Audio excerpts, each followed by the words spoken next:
మా పార్టీ మీద, మా నాయకుడి మీద, నా మీద ఎక్కడన్నా ప్రెస్ మీట్లు పెట్టి ఎవడన్నా సోషల్ మీడియా పోస్టు పెట్టినా సహించేది లేదని చెప్తున్నా.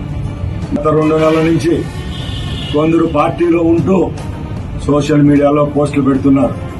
రాజంపేట నియోజకవర్గాన్ని అంతు చూస్తాం, రాయచూట్లో అంతు చూస్తాం అంటున్నారు. దమ్ము ధైర్యం ఉంటే రండి. మీకు ఏం అన్యాయం జరిగిందో రండి, మీకు ఏ అన్యాయం జరిగిందో రండి, బయటకు వచ్చి తగలండి, చెప్పండి. తెలుగుదేశం పార్టీ మీకు ఏమన్యాయం చేసింది? మా అబ్బ సొత్తు రాయచోటి, మా తాత సొత్తు రాజంపేట. తెలుగుదేశం పార్టీ జెండాలు నాటినాము, గుంతలు తొగిలినాము.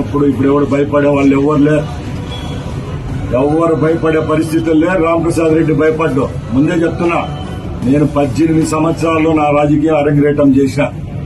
మీ బాబులకే భయపడలేదు. మీరు బుడా పకీర్ డ్రాయర్గాలు నన్ను ఏం చేసుకోలేదు. నేను నా మనస్సాక్షిగా రాయచోటి ప్రజల కోసం పనిచేస్తున్నా. ఎవడు సింహం సింగిల్ గానే వస్తుంది, పందులు మీరంతా కలిసి వస్తున్నారు.